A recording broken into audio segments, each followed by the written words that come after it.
La Voz del Derecho presenta Dialogando con la Ciencia. El lugar donde las leyes se cumplen. Dialogando con la Ciencia. Conduce Leonardo Rodríguez.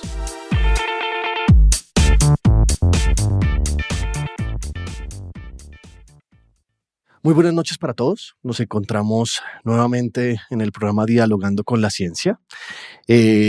Bienvenidos a este nuevo programa. Este día de hoy tenemos un contexto especial. No vamos a entrevistar a un solo científico, sino a tres personalidades muy importantes en el mundo de la energía, que es un tema candente ahorita en Colombia.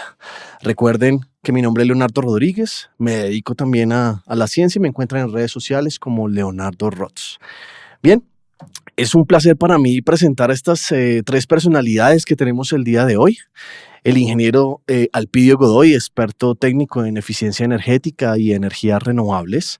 Es presidente de la Comisión Técnica de Energía de la Sociedad Colombiana de Ingenieros y también es gerente de URE Energía. Nos encontramos también con la ingeniera experta en regulación, María del Pilar Mantilla, de la firma SPRA. Y con el abogado Hember Suárez, árbitro nacional y experto en mercado mayorista y contratos de energía. Muy rápidamente les voy a pedir que hagamos una presentación de cada uno y empezamos con las mujeres, si les parece bien, por favor. Bueno, muchas Pilar. Gracias, Leo. Buenas noches a todos. Me presento, mi nombre es María del Pilar Mantilla. Mi experiencia básicamente la tengo en dos campos. Uno es la comercialización de energía, entendiéndose eso como la energía como un kilovatio hora que se compra y se vende en el mercado. Y la otra es en estructuración de proyectos, proyectos en energía con recursos convencionales y no convencionales. En estructuración de proyectos me refiero a estructuración técnica y financiera. La firma donde trabajo se llama Esprosa CSP y como les decía, estamos activos en el mercado hace más o menos unos 10 años. Muchas gracias. Alpidio, por favor. Muy buenas tardes, Alpidio Godoy, ingeniero mecánico de la Universidad Nacional. 44 años de experiencia profesional. Actualmente tengo mi empresa que es URE Ingeniería Limitada, que es de cogeneración y energías renovables. Y estamos trabajando en eso. En la Sociedad Colombiana de Ingenieros se trabaja en comisiones. Soy presidente de una de ellas, que es la Comisión Técnica Permanente de Energía. Muchas gracias, Alpidio. Hember, por favor. Leonardo, muchas gracias. Buenas noches. Mi nombre es Hember Suárez, abogado, especialista en la regulación de energía eléctrica y actualmente miembro y socio de la firma OGE, en donde nuestras áreas de prácticas están focalizadas en lo que es mercado de energía mayorista y fuentes no convencionales de energías renovables. Ok, muy bien, Herbert, muchas gracias. Bueno, vamos a romper el hielo, aquí los cuatro. Entonces vamos a empezar con un juego muy rápido. ¿Listo? Quiero que cada uno de ustedes me escriba con 2 palabras lo que piensa de la ley 1715 del 2014. Y vamos a empezar al revés. 2 palabras tienen. Hember. Prosperidad e integración. Ok, muchas gracias. Doctor Alpidio. Cambio, la tercera etapa de la energía en Colombia. Muy bien. Pilar. Diversificación. Y inclusión. Inclusión, muy bien. Bueno, ¿por qué empezamos con esto? Porque yo creo que el hito que parte en Colombia el tema de las energías renovables viene siendo esa famosa ley 1715. Y cuando digo lo rompes porque por fin tenemos una ley que represente a las energías renovables y que las permita, las incentive para que entren en el mercado energético nacional. Eso no es así. Entonces, mi primer pregunta, y para empezar un poquito el debate, va a ser con Alpidio. Alpidio, respecto a la ley 1715 y desde la parte técnica más, ¿qué beneficios le ha traído a Colombia y qué obstáculos todavía usted cree que se encuentran por solventar? El beneficio grande pues es la apertura, es decir, el impulso a las energías renovables no convencionales. Acordémonos que las energías renovables no convencionales en Colombia están prácticamente en 0,7% de toda la matriz energética, y es porque Colombia tiene una matriz energética que se considera como renovable, que es hidráulica, en el 80% del año pasado, 70% normalmente. Entonces, con la Ley 1715, pues, que se llama, ¿cómo se llama? Integración de las energías renovables no convencionales al sistema energético nacional, pues es un paso muy importante. Se permite la inclusión de las, como dijo la doctora, de las energías renovables, y lo estamos viendo. Los resultados son bastante interesantes, ¿no? Por los proyectos que andan en camino. Ok, empezamos positivos entonces. ¿Y los obstáculos, doctor Alpidio? Los obstáculos, pues la demora en la regulación, en la reglamentación de la ley. Al principio no se creía, al principio los gremios o los dominantes en la energía, pues no creyeron, trataron y los mismos funcionarios de los ministerios de Minas y Energía, y bueno, no creían en esto. Simplemente, pero el tiempo les ha dado la razón, y en este momento pues las renovables no convencionales van a ser la salvación del país, con lo que sabemos que acabó de pasar en Hidroituango, que era la esperanza. Entonces se ha dado como ese impulso a las renovables no convencionales. Hablaremos de ese tema más adelante. Y usted tocó un tema importante, doctor Alpidio, que es la regulación. Y bueno, gracias a Dios nos acompaña un experto en regulación el día de hoy, y hacia allá va mi pregunta. Esto se firmó en 2014, doctora Pilar Mantilla, y pasaron bastantes años haciendo esa regulación, y hoy en día todavía tiene mucho de qué hablar la regulación. Muchos proyectos que están instalados en el ANLA, que duran mucho tiempo para aprobarse, y hay una serie de cosas que todavía hoy se indagan mucho, y se le ha dado muy fuerte, más que a la ley, a la regulación por parte de la CREG. ¿Puede contarme un poquito cómo está la regulación? ¿Acabamos la regulación? ¿Ya están todos los decretos? ¿Cómo está este tema, doctora Pilar? Pues yo sí considero, contrario al doctor Alpidio, bueno, esto es un debate, que el regulador ha intentado hacer hasta donde bueno, podría estar de acuerdo en el hecho de que pudo haber sido más un tema de menor plazo desde el 2014, pero la verdad es que desde el regulador se han habido esfuerzos que se han visto.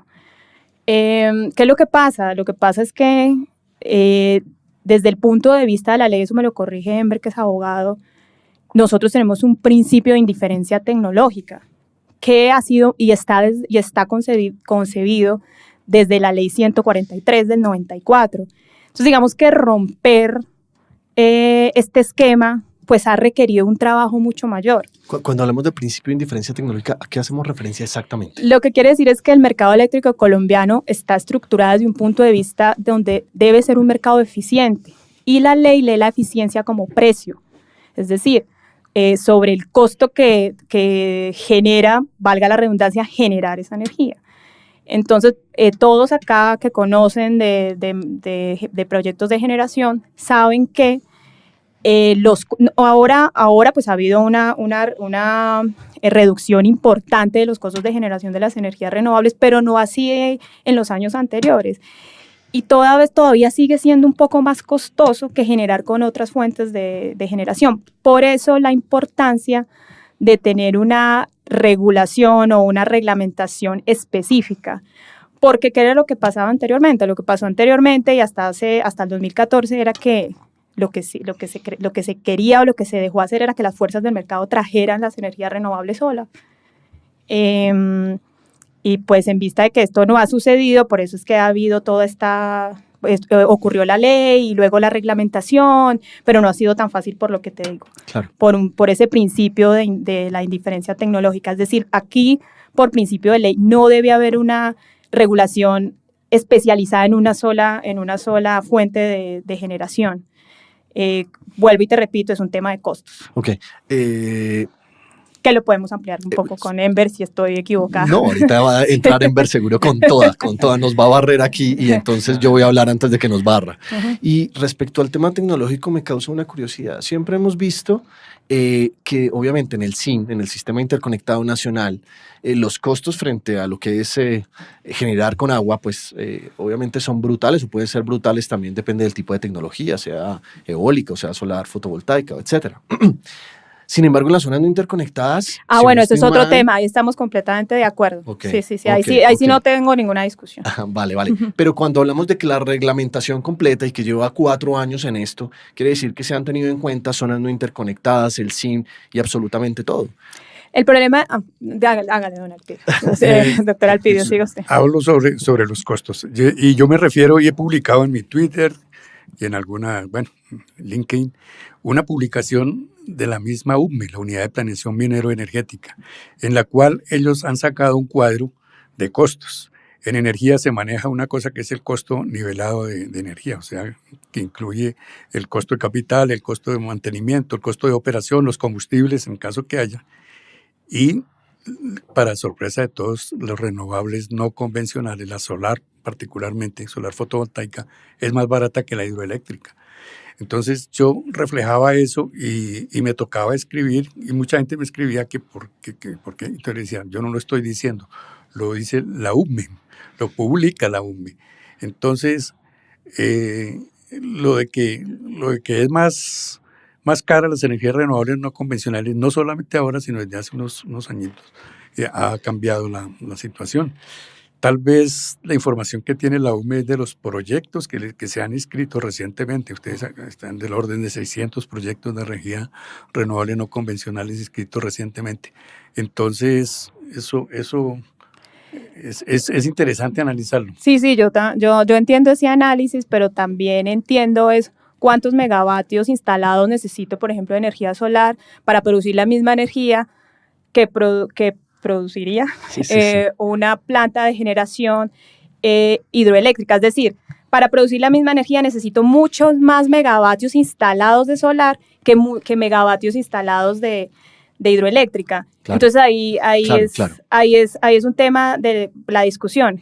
Y otra cosa, el mercado da las condiciones. Por ejemplo, yo estoy acá como defensora del mercado en varios puntos. Y el mercado da las condiciones. Si es más barata, debería ser más fácil que entrara. Es decir, deberían las fuerzas del mercado traerlas solas. Cuando digo las fuerzas del mercado, entonces no sería tan difícil para las comercializadoras distribuidoras en este momento comprar contratos a largo plazo de solares.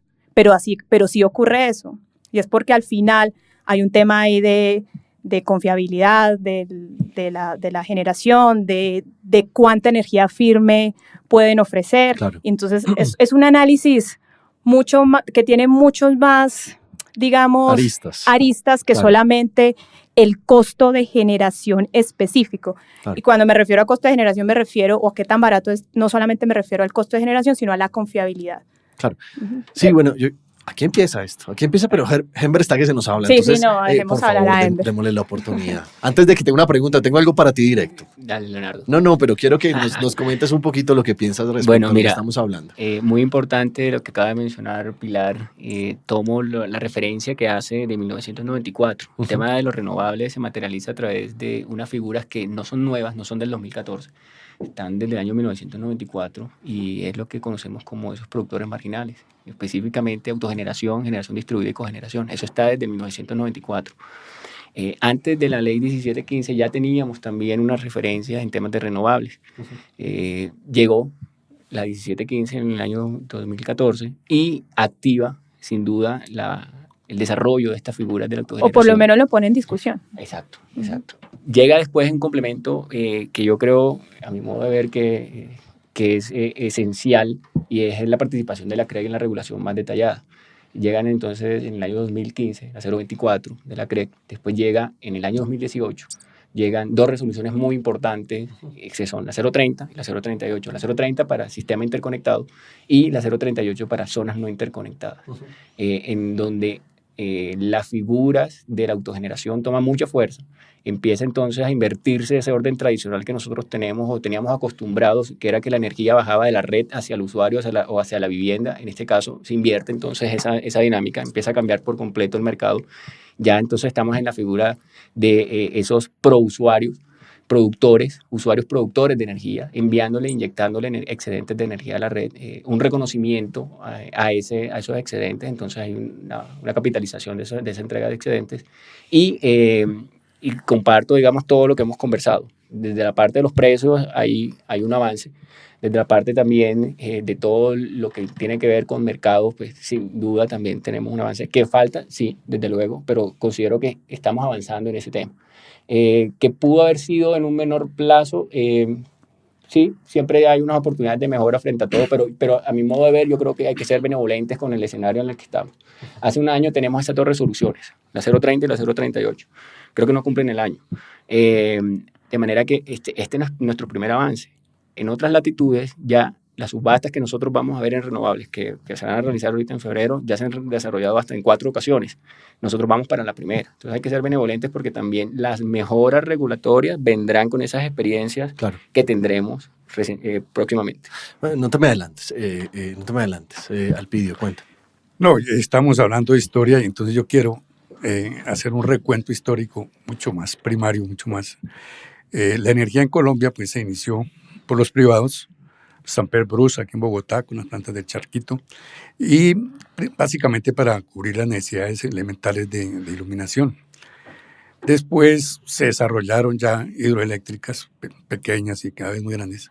Entonces lo que fue al principio de los privados, por cuenta de los privados, ya la tomó el Estado, sobre todo a partir de 1928 se prohibió prácticamente a los particulares generar energía, no autogenerar, sino generar energía en general, porque el Estado era dueño de las hidroeléctricas pequeñas, grandes, bueno, había pequeñas solamente.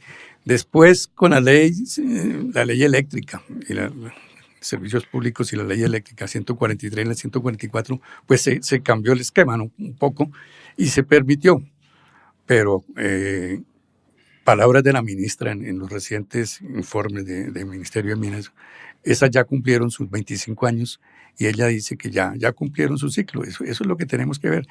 Porque se permitía, por ejemplo, usted habla de cogeneración, autogeneración y distribuida, se permitía, pero se limitaba a unas regulaciones que las hacían muy difícil de cumplir. Decían que, por ejemplo, para cogeneración tenía que el costo equivalente, no sé qué, que eran unas fórmulas que si no cumplía eso y valía, era lo que quería decir era que si no era mejor que el sistema, la autogeneración, entonces no tendría el reconocimiento del Estado prácticamente. Alpidio, precisamente, y hablando de autogeneración, era la pregunta que le tenía a Hemer. ¿Sí? Y la pregunta es, ¿cómo funciona ese esquema legal de la autogeneración de energía? Cuéntanos un poco de eso. Actualmente esta figura es la que materializa la entrega, el autoabastecimiento por parte de un usuario, puede ser industrial o puede ser un usuario residencial. Tradicionalmente este usuario solamente tomaba energía de la red, hoy la produce a través de diferentes sistemas. Uno que ha tenido mucho auge son los sistemas fotovoltaicos, entonces instalados en superficies donde esto produce una energía que suple la necesidad esencial de ese usuario. Y en ocasiones no solamente suple, sino que también permite tener unos excedentes. Y esos excedentes, hoy por hoy, entonces, es lo que trae, digamos, un incentivo muy interesante a esta figura y es la venta de esos excedentes. Entonces, el usuario hoy no toma 100% la energía y en ocasiones puede llegar a tener la oportunidad de tener un ingreso adicional por una producción de esos excedentes. Eso básicamente, digamos, claro. Y esos autogeneradores, discúlpame Alpidio, ¿esos autogeneradores son indistintos o distintamente para zonas no interconectadas que para el sistema interconectado nacional, según los decretos que comentabas anteriormente? Así es, Leonardo. Tienen una regulación específica para cada una de las zonas en donde se desarrolle y obedece pues, a un sentido, y es que pues, en zonas no interconectadas, digamos, siempre hay demanda pues, muy diferente a la que tenemos en el sistema. Por mencionar una diferencia básica, el autogenerador en zonas no interconectadas recibe por esos excedentes unos saldos monetarios. En zonas interconectadas, ese autogenerador no recibe saldos monetarios, son créditos, es decir, un valor que va a haber a favor en su La factura. periodo de facturación, como dice la doctora Pilar. Ok, muy bien. Y respecto a ese tema, yo tengo una duda muy grande. Espero que alguno de ustedes tres me la supla. Y es que hemos visto, cuando digo hemos visto, yo también trabajo en estos temas, y es que los comercializadores se han tomado también pues su propia voz. Entonces, y de pronto la pregunta va un poco más para Elpidio, es un poco más técnica, y hay temas que están pasando como, por ejemplo, hoy en día cuando tú haces una instalación, sea en el SIN o sea en la ZNI, en las zonas no interconectadas, hay una norma técnica colombiana que es el RETIE. Entonces, uno tiene que cumplir la norma técnica colombiana, pero, por ejemplo, algunos comercializadores lo que han pedido es que el RETIE esté válido para toda la edificación. ¿Eso qué quiere decir? Que si tengo un edificio antiguo, por ejemplo, como en el que estamos presentando hoy el programa, y instalo solar aquí arriba en el edificio, tengo que certificar RETIE mi edificio y no solo mi instalación. Es alguna de las problemáticas que hemos tenido. Entonces, eso convierte al comercializador en un ente muy importante y un ente que está en la mitad entre la generación y los beneficiados, sean en el SIN o en el ZNI. ¿Y cómo implica esto tanto técnicamente, doctora Elpidio, como en la parte de regulación? ¿Qué está haciendo el Estado para verificar qué están haciendo las comercializadoras? En el caso de Bogotá, por ejemplo, Codensa. Si quieren, empecemos ahora sí, doctora Elpidio. ¿Qué piensa respecto a esto? No, pues que se debe facilitar la reglamentación, debe promover, y ese era el punto que les decía, de la historia que estamos haciendo, que la ley 1715, es decir, que antes hubo prohibición, después hubo permiso, pero con mucho control y muchas condiciones, y ahora con la ley 1715 hay incentivos. Se incentiva a que se genere las renovables no convencionales de diferentes maneras. Pero mi doctor Elpidio, y entonces, ahí va. El desarrollo debe ser no ponerle más palos a la rueda y creer en las energías convencionales, renovables no convencionales. Entonces, eso del RETIE pues está por ver. Yo realmente, a mí me parece que si un edificio es viejo, las renovables no convencionales no tienen por qué solucionar. Es viejo para cualquier fuente de energía o cualquier aprovisionamiento de energía, si bien sea energía de la calle, de un comercializador, del mejor o autogenerada. Entonces simplemente le entra una energía y el resto pues ya depende. Obviamente que si ya está muy viejo, pues debe haber otra normatividad que lo haga modernizar eso. Yo desde lo técnico pienso lo mismo, doctora Elpidio. Yo creo que en ese sentido, creo que el mercado eléctrico en general tiene la institucionalidad para eso, ¿no?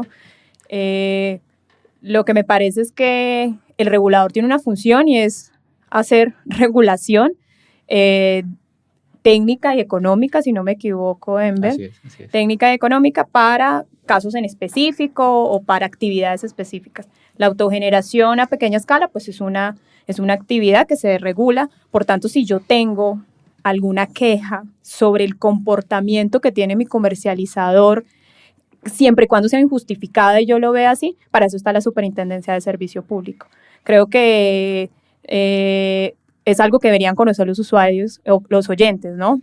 Que no es que mi comercializador me pueda decir qué puedo hacer y no puedo hacer, sino que si yo considero que lo que me dijo es injusto, pues tenemos la herramienta de la Superintendencia de Servicio Público, como les digo, que entre otras cosas la defiendo mucho porque es bastante eficiente y diligente. Así es. Entonces creo que hay la herramienta en este momento nos necesario. Acercamos a la superintendencia. Tal cual, entonces. sí.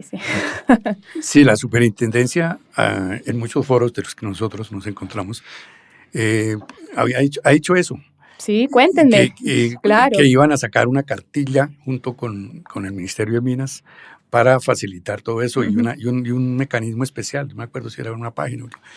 Pero siempre hace como un año y no de todas formas yo creo que esa diligencia. Sí, pero de todas formas yo creo que en este momento me corregiría Enver que tiene la herramienta o tiene la legitimidad para recibir una queja de este tipo. Las herramientas, Pilar, y algo muy importante, el conocimiento. Conocimiento. Hoy por hoy, por mencionar, por ejemplo, el equipo de profesionales de la superintendencia. Sí, yo conozco varios y son es muy buenos. Un equipo con una formación, Leonardo, pues muy profunda en todos estos temas regulatorios, en los temas de prestación de servicios públicos domiciliarios. Eso garantiza entonces que siempre estén ejerciendo su rol de una manera muy competente, por mencionar la superintendencia, pero también destacar, por ejemplo, el capital que tienen conocimiento los funcionarios que están, por ejemplo, en la unidad de planeación mineroenergética, como mencionaba usted ahorita, en el Ministerio de Minas, y no se diga en la CREC. Entonces, hoy por hoy tenemos en las instituciones un personal con un conocimiento profundo sobre el tema y, desde luego, siempre desarrollando todos esos roles de una manera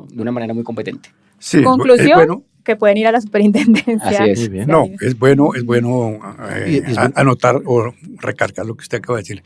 En este momento hay un boom, no solamente desde el punto de proyectos que se están ejecutando, sino en la actitud Sí, de acuerdo. de todos los actores, y sobre todo de la parte del Estado. Es decir, Así es. La ministra de Minas y Energía ha anunciado que y tenemos que creerle que va a haber legislación nueva. Están creando un grupo de consultoría, pero él ya ofrece y está escrito, ¿no? Que va a ser fuerte la transformación. Bueno, me parece muy interesante lo de la superintendencia porque sé que han habido varias quejas al respecto. Sin embargo, sí pienso que hay que poner un ojo de lupa sobre las comercializadoras. No voy a hablar de ninguna en específico, pero sé que prácticamente tramitar un beneficio de ley para un proyecto de estos toca volver a hacer un trámite totalmente distinto con la comercializadora.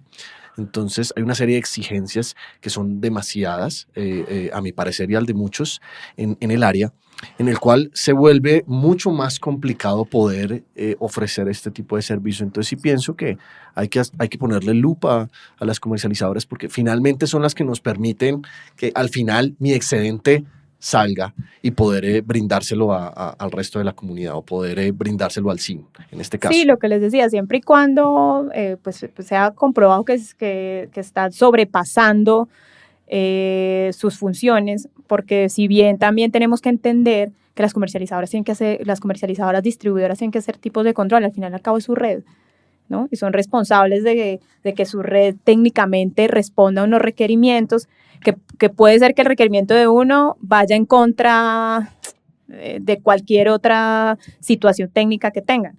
Entonces creo que por eso es que pienso que el uso en la institucionalidad es lo correcto, porque o si no se vuelve un tema absolutamente subjetivo. Es que a mí me parece que usted no debería pedirme eso, claro. Pero entonces la comercializadora, pero es que a mí me parece, entonces por eso pues mi llamado en cualquier escenario siempre es hagamos uso de las instituciones. Y ahí debe entrar la regulación también. Total. El regulador no sanciona, el regulador regula. No, claro, pero decir, ustedes como mínimo Claro. tienen que pedir esto, ¿Qué es lo que pasa? ¿Qué es lo que pasa cuando yo voy y le cuento a la superintendencia? Cuando la superintendencia ve, por ejemplo, casos que se están presentando muy seguido o pone el ojo sobre algún agente en específico que está teniendo unos comportamientos determinados, entonces ahí sí pueden abrir unos casos interesantes y ahí sí puede el regulador entrar a hacer una regulación general, porque recordemos que el regulador tampoco hace claro. regulación específica, no es que yo ponga una queja y él vaya y me saque una regulación, así no funciona. Sí, claro. Pero mi conclusión es esa, el llamado es hagamos uso de la institucionalidad. Es cierto. Nos vamos a ir a un pequeño corte. Perfecto. Y venimos a hablar de un tema muy interesante que son subastas. Gracias. Ya volvemos. Gracias. Esta es La Voz del Derecho. Bueno, regresamos aquí en La Voz del Derecho con nuestro programa Dialogando con la Ciencia, el lugar donde las leyes se cumplen. Y seguimos con este programa de energía. Bueno, este 26 de febrero, doctor Enver, se realizará la presentación de la oferta para la subasta de largo plazo. Y en palabras de la mayor cantidad de periódicos y de informativos, dice explícitamente que esta licitación busca diversificar, complementar e impulsar la matriz energética del país. Palabras más, palabras menos. Y tengo un par de preguntas muy para usted, porque es un tema que está candente ahorita aquí en Colombia. Y las preguntas son las siguientes. Dentro de la lectura de lo que hay de la subasta, dice que se tendrá solo en cuenta proyectos que han iniciado operación a partir del 31 de diciembre de 2017. Entonces, cuando uno recaba y ve lo que tenemos en renovables, se supone que lo vamos a propender, las renovables. El único proyecto grande que puede participar aquí de pronto sea Jumbo de Celsia y el resto de proyectos y los que vienen. Entonces, son algunas de las preguntas que hay por ahí. Quisiéramos que empezáramos con esa, doctor Gemer. Leonardo, muy interesante esa observación sobre la fecha que se toma en cuenta para participar. Y sí, en efecto, diciembre del 2017 para proyectos que se anuncian como nuevos. Entonces, digamos, entendería uno que lo ideal sería que los proyectos entren en operación comercial al menos después de realizada la subasta y antes, obviamente, de la fecha límite que tenemos, que es 2021. Pero sí, en efecto, los pliegos establecen que pueden participar aquellos proyectos de generación que entren en operación comercial después del 31 de diciembre del año 2017 y estén antes de diciembre del 2021. Esa es una de las novedades que trae la subasta que se va a desarrollar ahorita en febrero, que como producto final de adjudicación tiene un contrato, que es un poco, digamos, la novedad también que tenemos en esta dinámica de subasta, porque estábamos acostumbrados a un producto muy diferente, que era la asignación de obligaciones de energía en firme, del cargo por confiabilidad. Esta ocasión, como tú lo mencionas, en esta ocasión con el ánimo de diversificar esa matriz energética, se da entonces la participación de las fuentes no convencionales de energía renovables, pero también garantizando lo que mencionaba ahorita Pilar, el tema de neutralidad tecnológica, pues también la participación de otro tipo de energéticos. Y eso es muy importante. Yo creo que es de lo que ha dicho Ember es lo más clave. ¿Cuáles energéticos? Todos. Encontramos, por ejemplo, carbón, pueden participar acá, gas local e importado, GLP y las tradicionales. Importantísimo, GLP también, que está un poquito como olvidado ahí en... No, es importante en el sentido que estamos entendiendo que estas subastas sean específicas para energías renovables, lo cual no es cierto. Literalmente es cierto. No es cierto, claro. Incluso el regulador, uno cuando hace el doble clic en los pliegos que hay para esta subasta y en el contrato, hay un documento que se llama documento pues, para determinar los niveles de competencia, y con este documento lo que se busca es que precisamente no exista un sesgo por parte de las instituciones para privilegiar la participación de alguna fuente de generación en particular.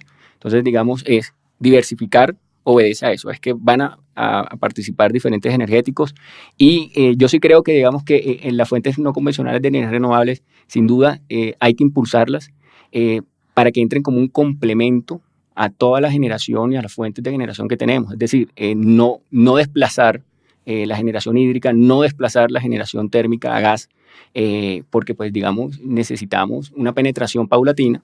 Y en este momento no podemos llegar a pretender que todo se cubra, toda la demanda que tenemos en Colombia se cubra exclusivamente con fuentes no convencionales de energía renovable. Y adicionalmente, creo que cada recurso tiene unas características específicas y creo que una matriz que quiera ser responsable y que responda a todas las necesidades de un país, pues tiene que tener fuentes que ofrezcan diferentes ventajas, digamos. No, y hablamos de diversificar. Entonces, hay una cosa que sucede mucho y es creer que las energías de renovables van a reemplazar, por ejemplo, la generación a gas o la generación termoeléctrica a carbón, que nos suena como el diablo normalmente, pero digamos que hay que aprender a reconocer cuáles son las ventajas que tiene cada una de las diferentes tecnologías. Ay, me empiezas a pegar a mí en el corazón, doctor Elpidio.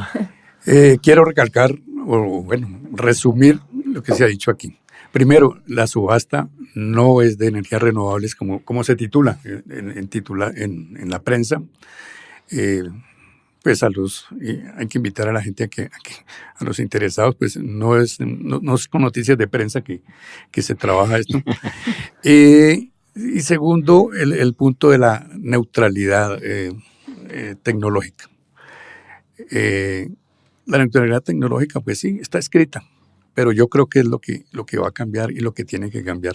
Los amigos de las energías renovables no convencionales, los que están luchando contra el cambio climático, siempre se dice que debe haber subastas específicas para energías renovables no convencionales.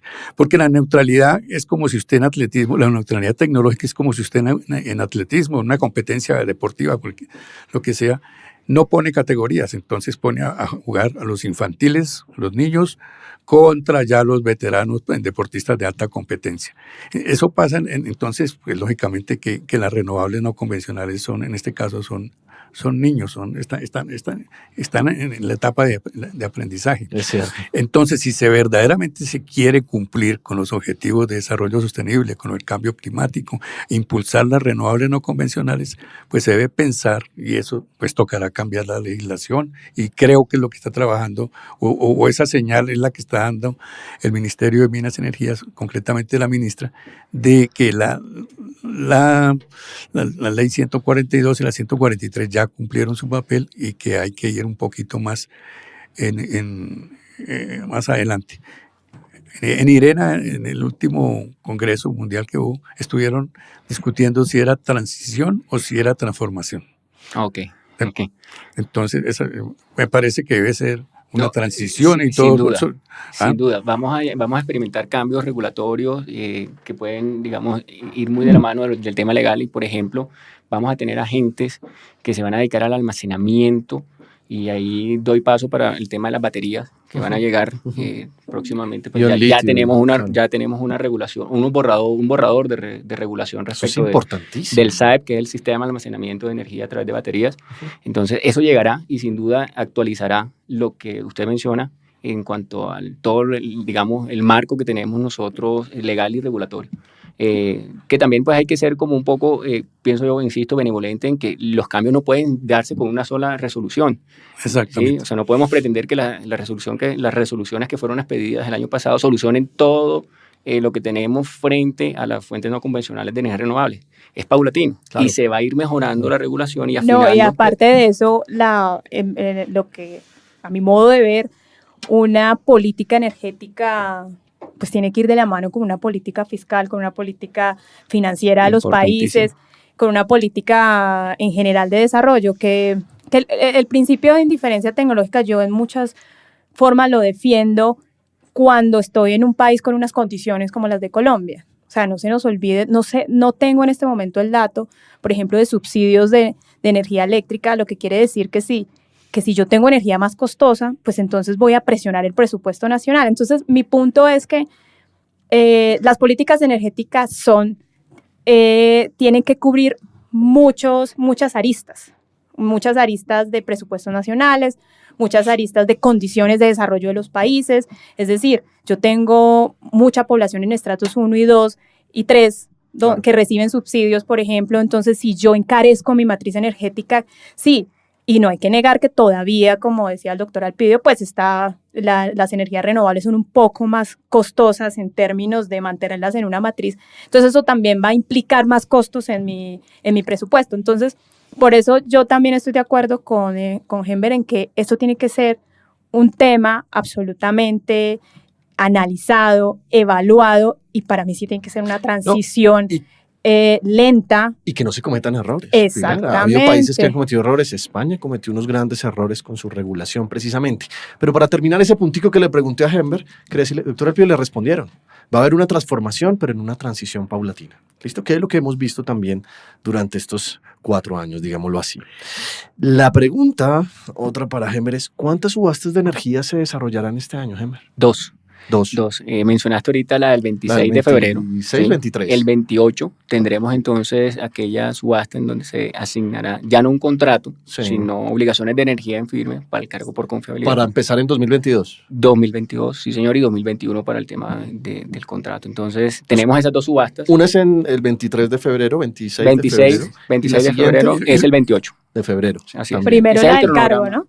No, primero la del contrato y después la del cargo. Okay. Al 28. Esas son las diferencias. Primero es la de una y luego la del cargo. Así es.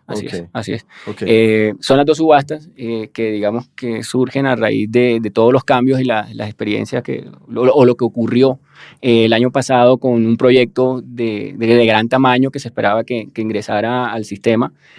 Por pues, cuestiones muy lamentables no pudo ingresar, entonces eso activó la necesidad de Nuevos la subasta, proyectos, de sí. nuevos proyectos, la necesidad de subasta. Nosotros identificamos normalmente esas dos, pero se desarrollaron más. El año pasado se desarrollaron unas subastas administradas Sí. para la asignación de obligaciones de energía en firme y se desarrolló también una subasta de reconfiguración. Es decir, esta situación que se presentó en este proyecto que les menciono activó el desarrollo de alguna subasta. Por eso uno puede tranquilamente decir que el 2018 y el 2019 son hitos en el sector de energía eléctrica. Un proyecto que empezaba en 2022, 2023. No, que o sea, empezaban, sus primeras No, 2018. unidades de generación empezaban en noviembre, ¿no? Noviembre Para de el 2018. vídeo. Noviembre de Ajá. 2018. Era la primera completamente etapa. estaba para 2022, tal vez. Exactamente. Completamente. Dentro de estas son las principales fechas, doctor Gember, o hay Sí. que tener en cuenta algunas otras Este fechas. viernes Este se viernes nos vence ponemos en la pinta. en la subasta del contrato de largo plazo. Este viernes La vence, calificación. perdón, 31 vence el plazo para presentar entonces el primer sobre para la precalificación. Ya después entonces vendrán las etapas correspondientes a una evaluación de las propuestas presentadas y finalmente entonces, como lo mencionabas tú ahorita, Leonardo, pues ya la asignación del contrato. Bueno, aquí se pone bueno esto, porque es que ahí me surgen muchas preguntas. Y las preguntas son las siguientes. Ahorita actualmente tenemos un proyecto o dos proyectos grandes en energías renovables en el país que están dando al sistema integrado, interconectado nacional, que son Jumbo Celsia y tenemos por parte de EPM, tenemos el proyecto de Gepirachi.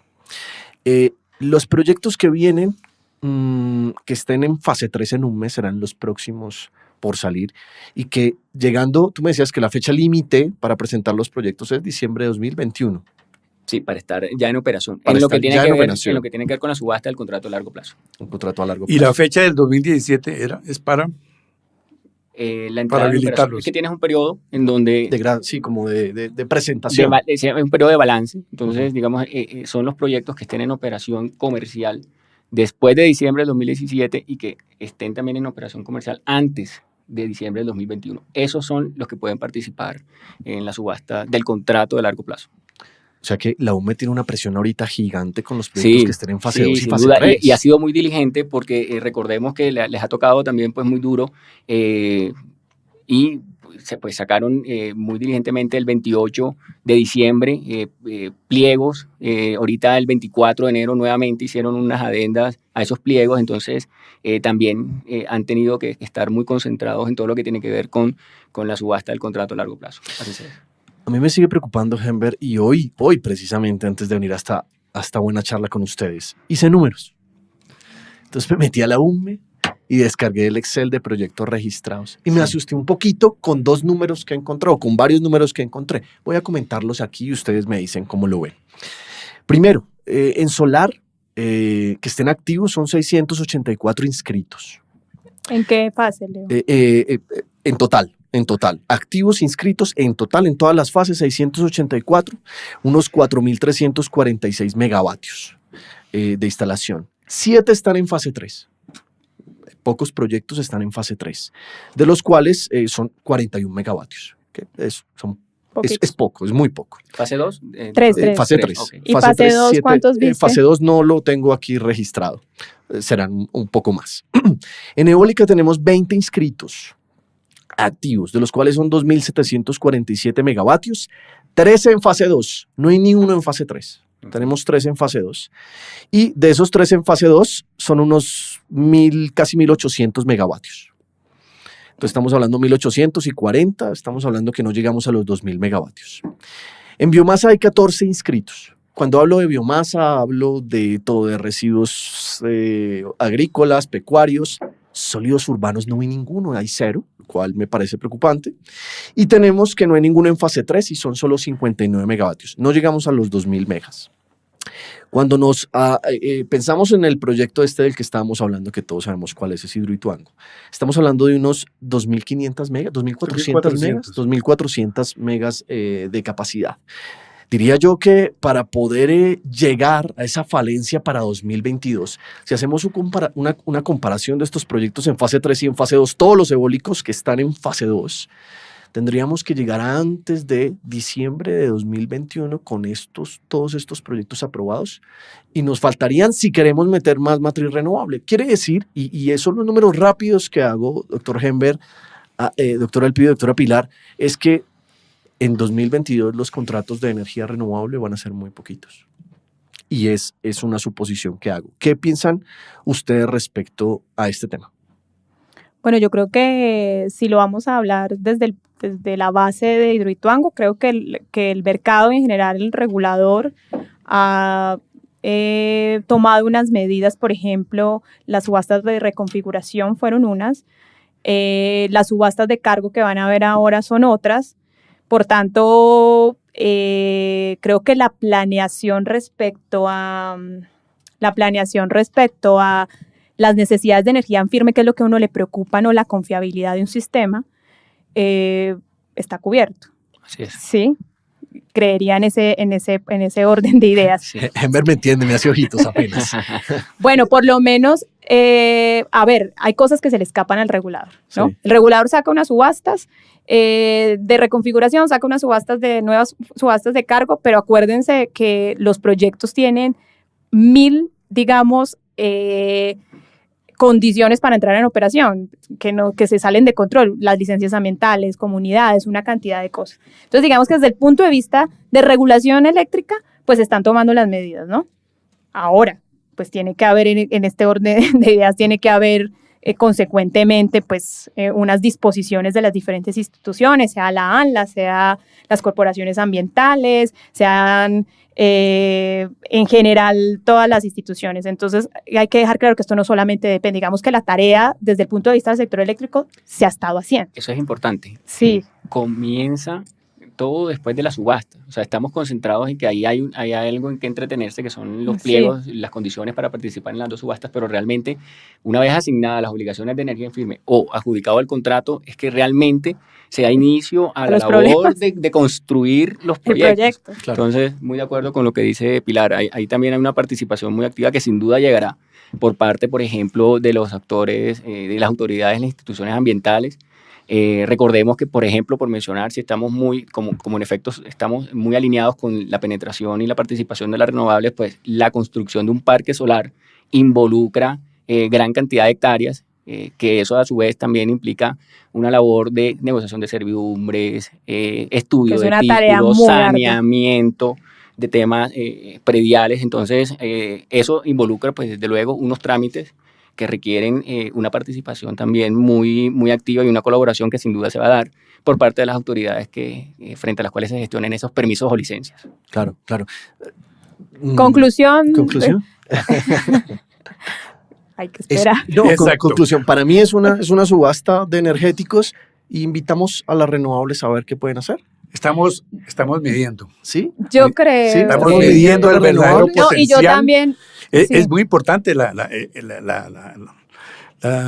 convocatoria, la subasta. La subasta, porque va a reflejar realmente si todo lo que se ha hecho, todo lo que se ha dicho, y todo lo que han hecho, no solamente el Estado, los organismos es suficiente, sino nosotros los particulares, los que estamos mirando proyectos, es suficiente, es decir, es un espejo espectacularmente interesante. Ahora, es la primera, no va a ser la única. Entonces también miremos esto como un gran logro.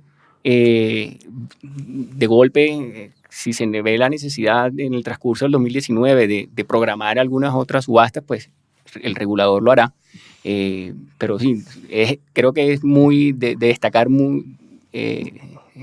el tema que hoy por hoy vamos a desarrollar la primera subasta en donde hay participación de las fuentes no convencionales de energía renovable, y ya habrá una segunda, una tercera y una cuarta en donde sin duda tendremos toda la regulación ya a un nivel en el cual le dé satisfacción a la gran mayoría de las personas, no a su totalidad, pero ya llegará ese momento. O sea, hoy por hoy tenemos un gran avance y es que vamos a desarrollar la primera subasta con la participación de las fuentes no convencionales de energías renovables. Perfecta conclusión. Viene el segundo número y ahí hace referencia precisamente a esas 4 subastas que tú mencionas de aquí a 2021. ¿Sí? Estamos claros. En esta primer subasta o en las 4 no me quedó muy claro, lo leí en un artículo, y es que se subastarán 3.443 gigavatios hora año. ¿Eso es en esta primera o en todas las 4 que van a haber durante estos 3 años? Bueno, ya hubo 2, sí. Ya hubo 2 que fueron, como mencionaba ahorita Pilar, la subasta de reconfiguración y una subasta en la cual se hace de manera administrada, es decir, aquellos que ya tienen asignaciones, pero tienen una capacidad de generación que pueden comprometer, a ellos les asignan. Esa, digamos, la característica es que sencillamente no hay invitación al público. ¿sí? Sí, la asignación directa. Exacto. Las que se van a desarrollar ahora, febrero, pues estas entonces son 2 y se van a desarrollar específicamente con esos 2 productos que ya hemos conversado, con cargo por confiabilidad y contrato. Y en efecto, digamos que se buscará cubrir ese faltante Ok. que no se cubrió con las subastas que se dieron el año pasado y lo que quedó entonces por la no entrada de este proyecto que lamentablemente pues no se dio la entrada. Claro. Podemos nombrar el proyecto directamente. Pero bueno, doctor Hemer, yo viendo números también veía que son 3.500 gigavatios hora aproximadamente en esta subasta y nosotros estamos consumiendo aproximadamente unos casi 70.000.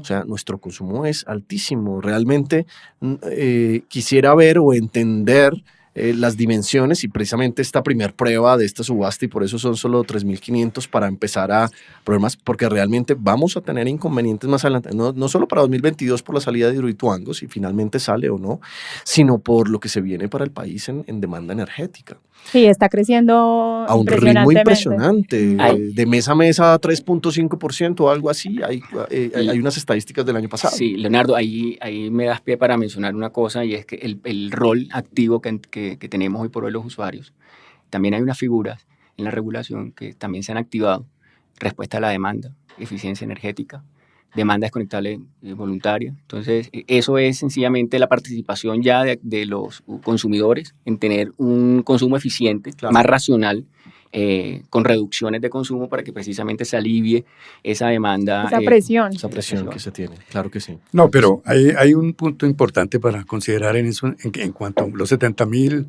gigavatios hora año que asustan. Colombia tiene muy poca intensidad eléctrica a nivel mundial y a nivel suramericano. En comparación, somos sí, el es segundo verdad. país que menos consume, o sea, somos los más ahorradores después de Bolivia, por condiciones climáticas en caso de Bolivia, y Colombia por condiciones de alto precio de la energía, de la electricidad, y una cosa muy triste, pobreza. Porque en Colombia no tenemos aire acondicionado en las áreas donde se necesitan, en la costa y en el Pacífico. En la medida que se vaya desarrollando el país, sí se va a incrementar eso. Sí, pero fíjate que algo muy común es que esto no es una foto. O sea, esto no es a perpetuidad que nosotros, como tú lo mencionas, que seamos ahorradores. Podemos ser más ahorradores todavía. O sea, no es una foto. Vamos en eso. Vamos hoy por hoy haciendo uso de esas figuras que nos permitirán ser más eficientes, más ahorradores. Y no Pero yo creo que la palabra no puede ser ahorrador, sino eficiencia. Eficiencia. Sí, eficiencia. Hay que usarla bien. Hay que hacer uso racional de la energía. Y eso es una invitación para todo nuestro público el día de hoy también, ¿no? Que seamos más eficientes. Desde nuestras casas, lugares de trabajo y nuestras industrias debemos ser mucho más eficientes. Señores, nos quedan 5 minutos, el tiempo se pasa volando al aire y todavía tengo un par de preguntitas, entonces voy a ser muy, muy escueto en algunas. ¿Listo? La siguiente es que, ¿qué nuevos incentivos para el desarrollo de proyectos de energía se vienen para el país? ¿Se vienen más incentivos? ¿Nos quedamos con los de la ley 1715? ¿Nos quedamos con esta subasta que tenemos o vienen nuevas cosas? Ley de financiamiento. Llegó el año pasado un incentivo también para que la prestación del servicio, aunque ya por tradición ya sabemos que el servicio de energía está exento desde el IVA, salió la ley de financiamiento haciendo unas precisiones y era que todo aquello que digamos que tuviera, que se usaran incluso insumos para la generación de energía, también estaban... no se les cobraba el IVA. Entonces ahí tenemos también unas cosas nuevas que llegaron con la ley de financiamiento que incentivan y desarrollan todo lo que tiene que ver con energía eléctrica. Ok. Bueno, la pregunta vamos, es señor, sobre lo que debe ser también, ¿no? Sí. Es decir, pues aquí en Colombia, cuando salió la 1715, no lo neguemos, hubo muchos opositores de la parte de los actores actuales del mercado. Uh-huh. Si bien la ley la 142 hablaba de que el mercado debía ser desconcentrado, 3 empresas generan el 41%, el 61%, 4 empresas más del 70%, y sigue la situación así. Entonces, debe pensar entiendo la pregunta así, si debe haber nuevos incentivos. Eso lo que decimos de la subasta y estas cosas que van a pasar va a ser el espejo de verdad que pasa en Colombia. De acuerdo. En Colombia principalmente hay un desconocimiento en las energías renovables y una creencia que somos muy renovables porque tenemos y estamos entre los 6 países con energía más limpia del mundo. ¿Sí? Y yo creo que tenemos un papel muy interesante porque si bien no fuimos los primeros en desarrollar las subastas y en estar desarrollando estos esquemas, sí podemos aprender de aquellos países que ya la han realizado en varias ocasiones y ya tienen esto muy avanzado para entonces traer, acoplar a Colombia todo lo que tiene que ver con incentivos. Por ejemplo, en la Florida hay una serie de incentivos que son ya más para el usuario que para el desarrollador del proyecto, pero eso llegará en su momento. Sí, claro. En este momento seamos benevolentes, sale esta resolución, ya llegarán otras cosas más adelante. Doctor Elpidio, voy a pararlo si no nos dan los 5 minutos, ¿ok? Cada uno, por favor, una sola palabra para describirme la situación de Hidroituango. Doctora Pilar. Ay, desafortunada. Lamentable, muy lamentable. Elpidio.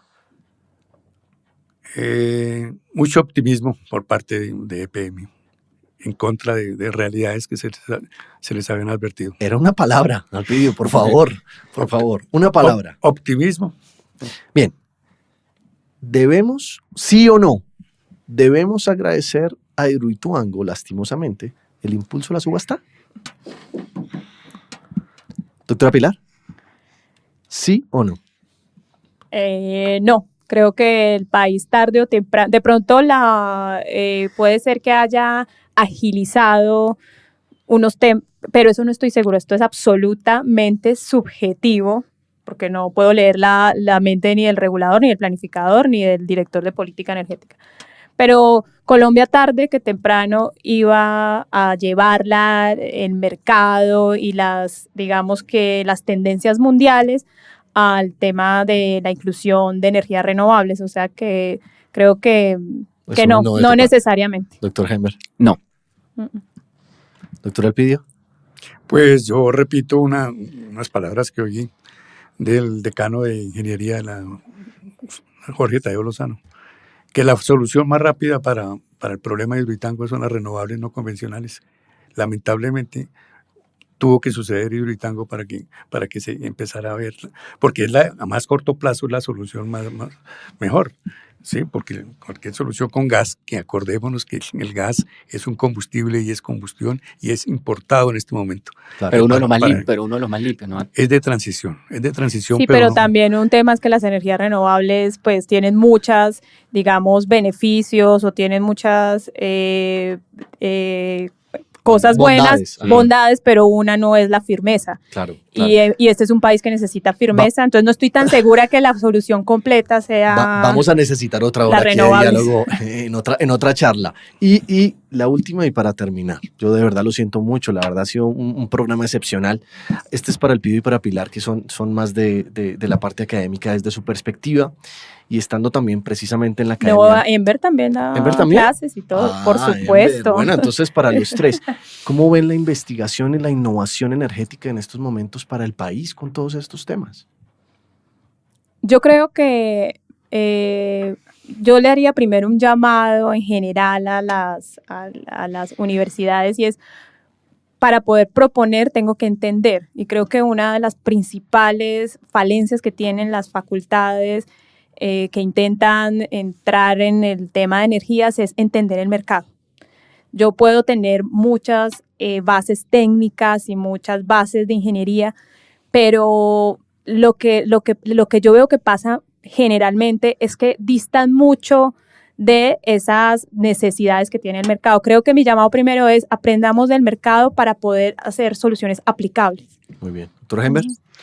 La academia siempre ha jugado un rol muy importante en todo lo que significa avances. Aquí en las renovables no se ha quedado atrás. Hay muchos ejemplos, varios ejemplos de universidades que han sido pioneras en esto. La Universidad del Externado creo yo que ha tomado la bandera en todo lo que tiene que ver con el sector de energía eléctrica desde la parte de regulatoria. Entonces, el debate académico sin duda aporta y construye y ayuda a que tengamos una regulación muy alineada con todos los intereses del país. Muchas gracias, doctor Hember. 30 segundos, doctor Elpidio. Yo creo que la academia y en general los gremios sí están haciendo la labor de difusión. Nosotros hicimos Expo Renovables Bogotá 2017 en vista de la poca credibilidad, la poca conocimiento de las energías renovables no convencionales. El tiempo nos ha dado la razón, hicimos en el 2018 con más éxito y vamos a seguir, pero en este momento hay muchos eventos, muchos seminarios, todas las universidades tienen programas, entonces sí se está moviendo el tema. Muchas gracias. Señores, de verdad, fue un placer para mí estar con ustedes hoy. Creo que fue un hermoso debate y creo que se nos quedan pendientes temitas y espero que en una próxima oportunidad nos puedan acompañar aquí en La Voz del Derecho. Hablar de cuando ya resulten las subastas, ver qué pasó. Claro que sí, claro que sí. Después de las subastas. Los invitaré otra vez después de la subasta a su programa Dialogando con la Ciencia. Muchas gracias. Muchas gracias, Leo. Muchas Gracias a felicitaciones.